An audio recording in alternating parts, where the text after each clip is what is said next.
Alright, let's talk some Star Wars theory. Who I believe is the true hero of the original trilogy and maybe Force Awakens and The Last Jedi. Okay, don't worry, if you don't know Star Wars, I'll explain the relevant stuff to you, by the way. When most people think of heroes of the Star Wars franchise, they look first to Luke Skywalker or Han Solo, or maybe some more of the eclectic fans would say that it's R2D2 and C3PO, since most of the films follow their exploits.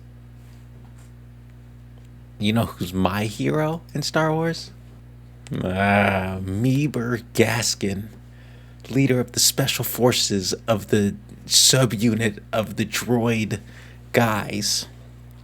He was the one who found a Republic commando. Completely, he didn't even know. He didn't even know he was a commando. Dude was washing dishes. Little did he know he could snap your neck and tickle your taint in less than zero point 0.5 milliseconds. Looking solely at the original trilogy, there's one character, and I say that loosely, that most of the time is overlooked. This character seems to get even the heroes out of jams and doesn't do it to get the bad guy or even any sort of gain or motive. Is it a clone trooper? Have you guessed it yet? I'm talking about the...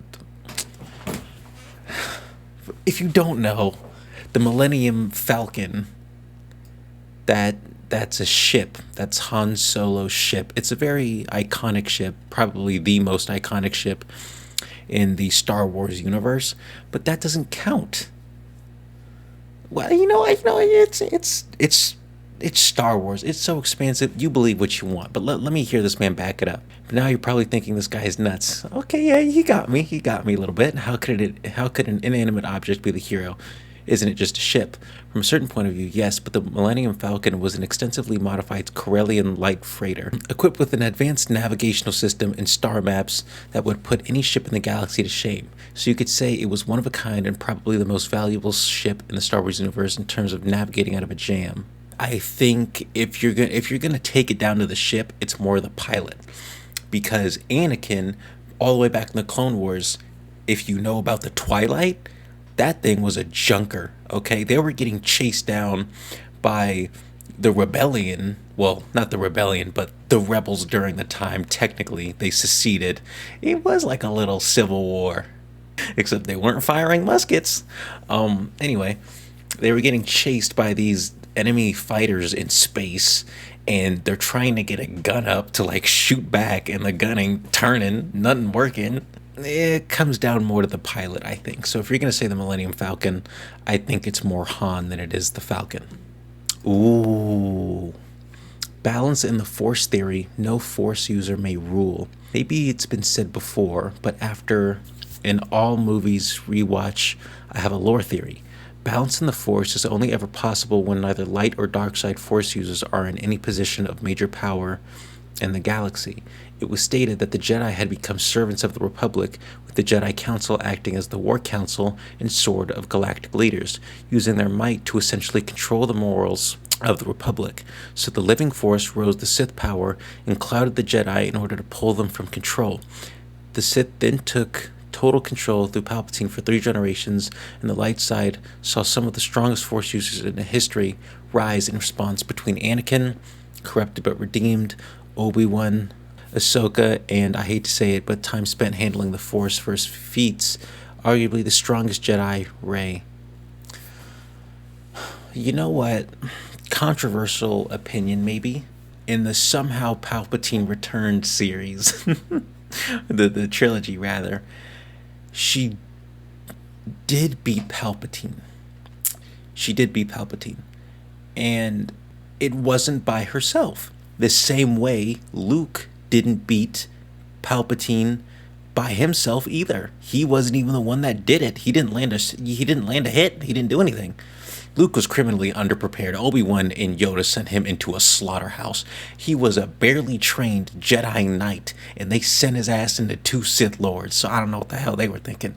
But anyway, Rey was also not really trained, you know? She got a little bit from Luke, and Leia she's not a Jedi, and being trained by Luke, who I feel like is more on the philosophical side of the Jedi rather than like the combat and fighting, because when you think about it, he was born in a time of war, but again, he was trained by an old dude, Obi-Wan, and then Yoda, who were both, they weren't like in their prime fighting, and what they could show him versus like what they knew in their mind, they couldn't really like express that and get that to him. And especially in the small amount of time, he didn't really have that much time to prepare and get experience to fight two Sith Lords. Same case as Rey. So Rey beating Palpatine with all like the Jedi from the past backing her, I can't say that that's out of the norm technically, you know? So that's a decent point. I wouldn't call her the strongest Jedi. At least, yeah, no, not in terms of dueling, nor in her terms of like battle like experience or like IQ or like the moves she was making, you know? She wasn't making any Giga Chad Palpatine moves, orchestrating wars, like nothing like that. Okay. This one's a little interesting. Omega is an Effect clone. So Omega is part of the Bad Batch. Omega is a clone trooper from the Bad Batch series, and she's part of the squad of the Bad Batch, but she's a kid. And that has significance because pretty much all the clone troopers, no matter what, are not women. They're not female. So her being a female and her being a child is also very unique in her circumstance. And you know, now that I think about it, the Bad Batch, each one has some sort of like enhancement. They're all defective clones, but they all work well together. They each fill in for their own weaknesses or for each other's weaknesses.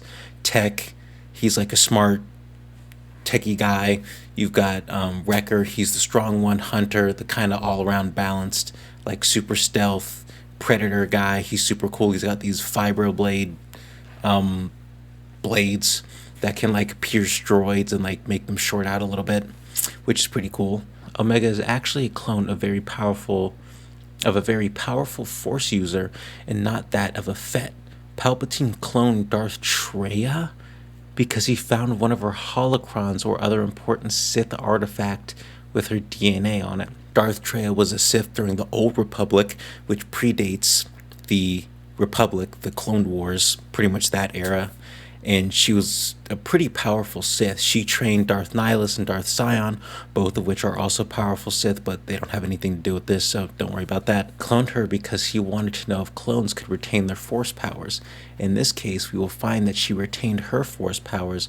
Other Force users, like Gunji, sourced her Force powers, and that is why he taught her to meditate.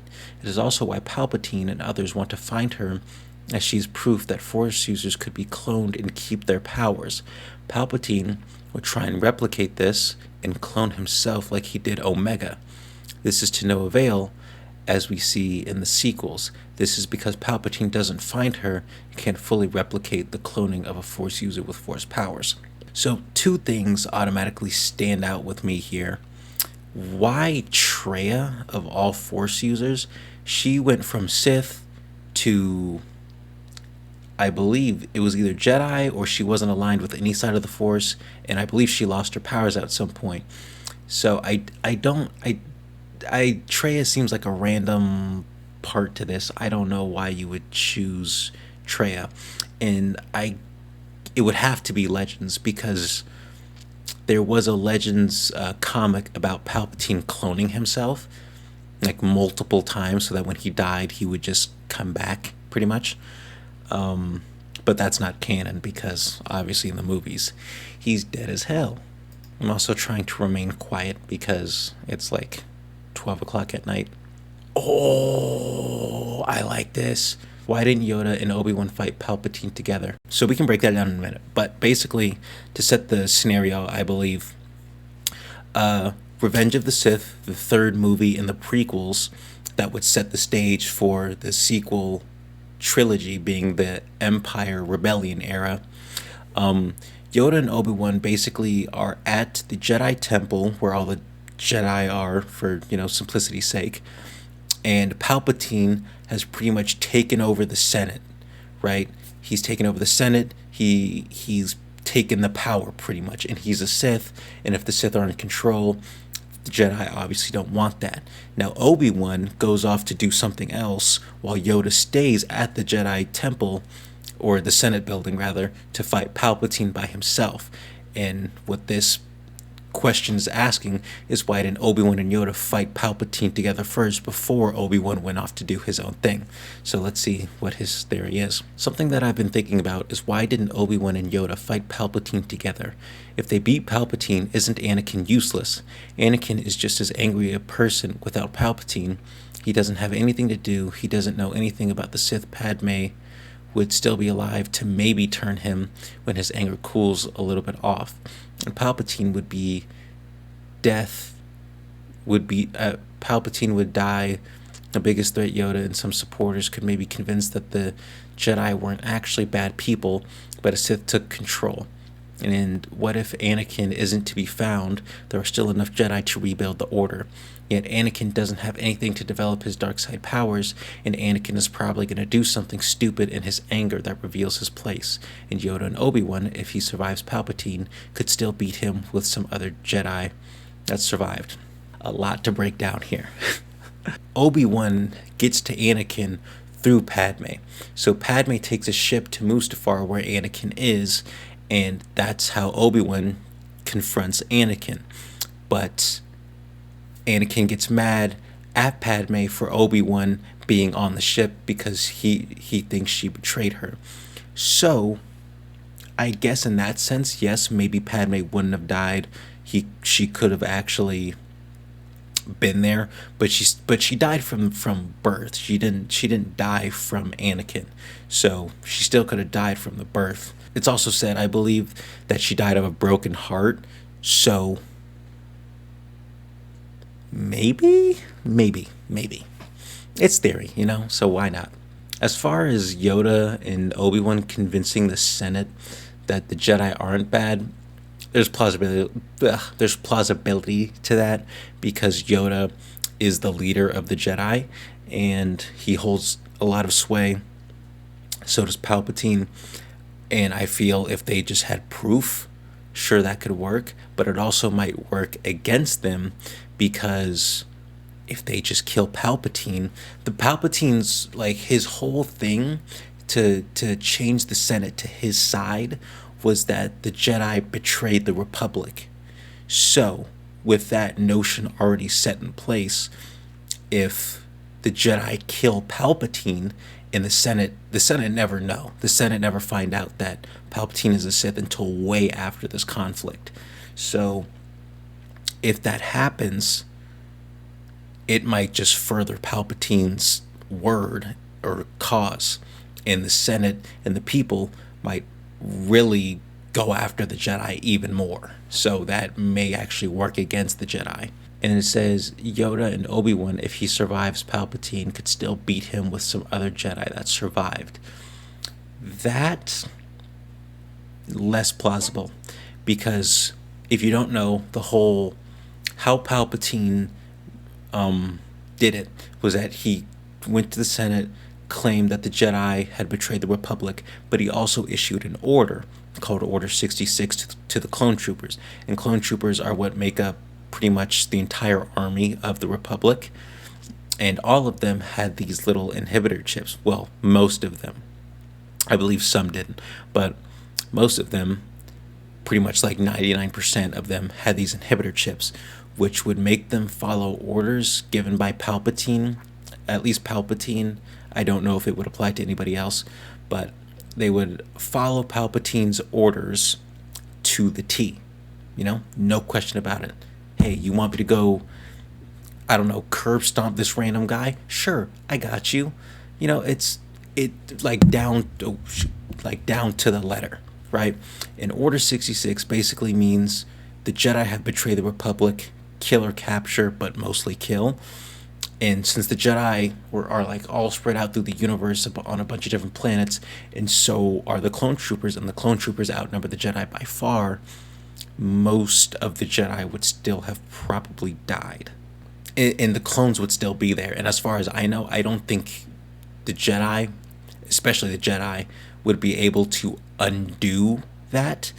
But Yoda and Obi-Wan fighting together, that theory though, I I haven't thought of that. That could definitely have worked though, because Obi-Wan's very powerful, Yoda's very powerful, and it could have worked for sure. Anyway, that's gonna do it for me for Star Wars. I've decided I'm not gonna do intros. It just doesn't feel right. But as far as outros, good night, and have a good get a good amount of sleep. Make sure you get at least 6 to 8 hours of sleep. I don't know. See you in the next one.